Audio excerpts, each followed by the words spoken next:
سے وہ عرش معلیٰ کے اوپر تشریف لے گئے، کائنات کا سارا نظام رک گیا، کائنات کا نظام، کائنات کا۔ اس لیے اللہ پاک فرمائے لوگوں تمہارے پاس تمہاری جان آ گئی۔ اگر آقا علیہ الصلوۃ والسلام نہ تشریف فرما ہوں تو پھر جیسا کہ بغیر روح کے انسانی جسم ایک مردہ ہوتا ہے، ڈیڈ باڈی ہوتی ہے، تمہارے دلوں میں میرے آقا کی محبت اگر نہ رہے بظاہر تو تم چلتے پھرتے انسان نظر آؤ گے، اللہ کریم کے آگے تمہاری باڈی ڈیڈ ہوگی، اس کی کوئی حیثیت نہیں۔ سبحان اللہ۔ یہاں سے حیات النبی کا مسئلہ بھی حل ہو گیا، جو سے کہتا ہے حیات النبی کا، وہ اس کا قائل تھا، حیات النبی کا سبھی کرنا ہے۔ وہ کہتے ہیں کہ جب اللہ کریم نے یہاں فرما دیا کہ لوگوں تمہارے پاس تمہاری جان آ گئی، اگر جہان چل پھر رہا ہے، اگر جہان حرکت میں ہے، چل پھر رہا ہے، تو ماننا پڑے گا کائنات کی روح جو ہے وہ اب بھی موجود ہے۔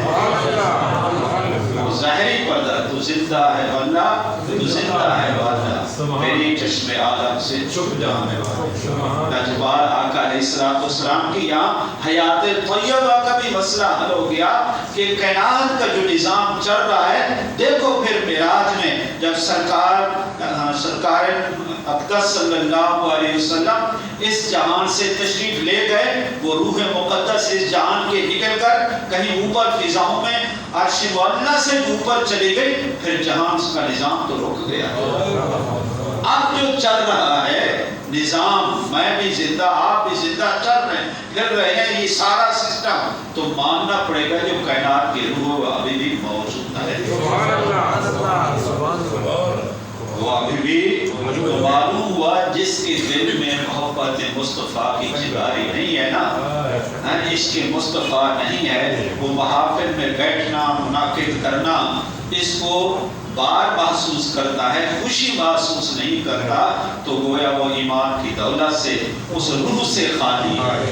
ایمان تو بہت دور کی بات ہے، روح موجود ہوگی تو ایمان ہوگا، ارے وہ تو روح ہی نہیں رہی، ایمان تو پھر آپ نہیں ہوتا۔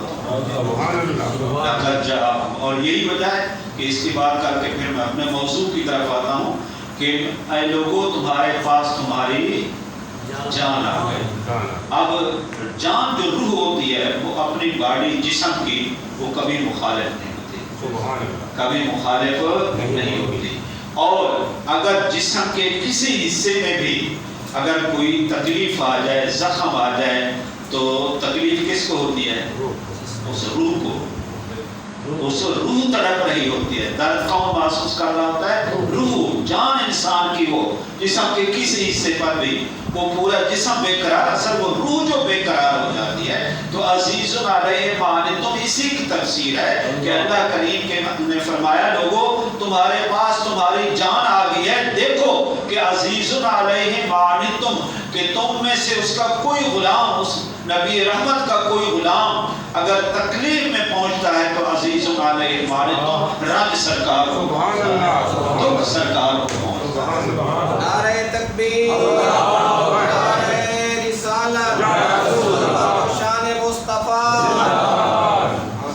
وہ دکھ کون محسوس کرتا ہے؟ ہمارا واسطہ تو اس لجپال آقا سے ہے، تکلیف ہمیں پہنچے، رنج ہمیں پہنچے، دکھ کون محسوس؟ لاؤ تو پھر ایسا کوئی آقا نا، ایسا کہیں لاؤ، ان کے ہم مثل لے آؤ اگر کوئی ایسا ہے، تو ایسا محبوب کہیں نہیں ملے گا، ایسا نہیں ملے گا جس کے بارے میں اور آپ یا کوئی مفسر یا محدث نہیں کہہ رہا، بلکہ خود اللہ کریم فرما رہا ہے۔ لوگوں جو ہے جب دکھ جو ہے کوئی بھی مصیبت تم پر آتی ہے تو عزیز علیہ ما عنتم، تڑپتے میرے محبوب ہیں، رنج کون محسوس کرتے ہیں، دکھ کون محسوس کرتے ہیں؟ وہ لجپال آقا علیہ السلام، پھر ہم کیوں نہ ان کی محافل سجائیں؟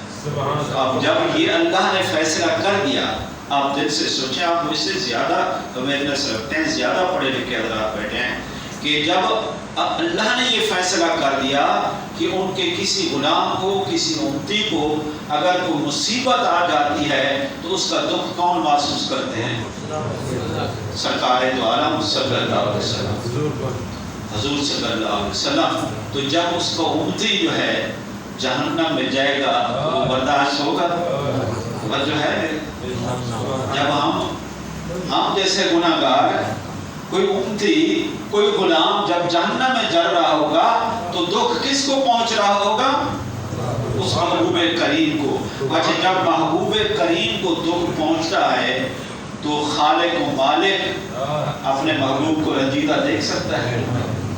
रंजीदा देख सकता है? कभी भी नहीं। कायनात बनाई भी सर अल्लाह करीम ने प्यारे महबूब से, इसलिए तो कहा ना कि वाला सौफ युतीका रब्बुका वाला सौफ युतीका रब्बुका फतरदा। ऐ हबीब, तू इन काफिरों की बात को क्या क्यों इस तरफ ध्यान देता? वो थोड़ा सा वही का सिलसिला रुका ना, तो काफिर लोगों ने, मुशरिकों ने ये मशहूर कर दिया, नऊजुबिल्लाह, आप ये मोहम्मद सल्लल्लाहु अलैहि वसल्लम का रब जो है उनसे रूठ गया है।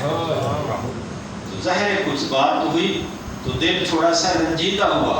जब इतने रंज को मेरा अल्लाह अपने महबूब को नहीं बर्दाश्त कर सकता, मेरे महबूब का रंज इतना नहीं बर्दाश्त करता, तो जब हम दोज़ख में जा रहे होंगे, महबूब इधर रंजीदा बैठे होंगे, तो अल्लाह पाक बर्दाश्त फरमाएगा? हरगिज़ नहीं। तो अल्लाह पाक ने फिर देखो महबूब के रंज को कैसे दूर फरमाया। महबूब इनकी बातों पर मत जाएं। एक बच्चा होता है ना, थोड़ा सा रंजीदा हो जाता है तो माँ उसको जाती है ना, वो डायरेक्ट नहीं कहती, वो जो मांग रहा होता है ना वो डायरेक्ट नहीं, बल्कि उसको कहती है तू मेरा चाँद है, तू मेरा दिल का टुकड़ा है, तू मेरा जिगर है। पहले उसको पिलाती है, बच्चा खुश हो जाता है, फिर मुद्दा तो इस तरह है। अल्लाह पाक भी इस तरह अपने महबूब को जो है, सुभान अल्लाह, क्या फरमाया? असल मौजू तो ये फरमाया, बंदोहा तेरे चमकते चेहरे की कसम, वल्लैल इज़ा सजा, तेरी झलकती हुई जुल्फों की कसम, मा वद्दअका रब्बुका वमा कला, तेरे रब ने तुझे कब छोड़ा? सब तेरे रब ने तुझे, ये ऐसे कहते हैं, सोना तेरा रब क्या है? तेरे चेहरे की कसमें खा रहा है, तेरी झलकती जुल्फों को कसम खा रहा है। मा वद्दअका रब्बुका, तेरा रब ने कब छोड़ा है? फिर आखिर में जो है एक जुमले सूरत इसके अंदर, इस जुमले के अंदर तो अल्लाह पाक ने अपनी मोहब्बत की, अपने महबूब को बहलाने की जो है ना इंतहा फरमा दी। वाला सौफ युतीका रब्बुका फतरदा, छोड़ें इनको, इनकी बातों को छोड़ें। ये इस तरह बकते रहेंगे, ये इस तरह बकवास करते रहेंगे। देख तू मुझे कितना महबूब है, मैं तुझे कितना प्यार करता हूँ कि वाला सारी दुनिया तो मुझे राजी करने पे तुली रहेगी। नमाजी भी मुझे राजी करने के लिए, हाजी भी मुझे राजी करने के लिए, शहीद भी वहाँ मैदान जिहाद के अंदर जो है, मैदान जंग के अंदर अपनी जान को पेश करेगा, वो भी मुझे राजी करने के लिए रहेगा। लेकिन वाला सौफ युतीका, मेरा एक ही मंशूर है, ऐ महबूब मैं तुझे राजी करूँगा। वाला सौफ युतीका, मैं तुझे इतना दूंगा फतरदा, तू राजी हो जाएगा, तू खुश हो जाएगा। सुभान अल्लाह। वो देखो तो सही, मेरा रब अपने महबूब की मिलाप कैसे मिलाप हम क्या करते हैं? ये जिक्र मुस्तफा है ना, जब बताओ रब जैसा कोई जिक्र मुस्तफा कर सकता है? वाला सौफ युतीका रब्बुका फतरदा, ऐ महबूब तुझे इतना दूंगा कि तू राजी हो जाएगा। ये हजरत अनस इस आयत के तहत जो है वो एक रिवायत लाते हैं, ये हदीस बुखारी है।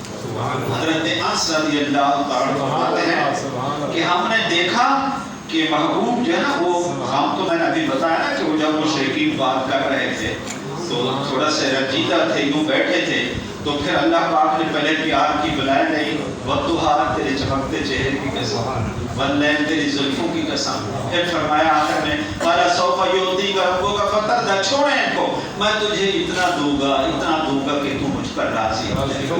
हजरत अनस फरमाते हैं कि हमने देखा महबूब का चेहरा खिल गया, महबूब का चेहरा खुशी से मुसर्रत से लबरेज हो गया, ऐसे चमक गया चेहरा खुशी से मुसर्रत से।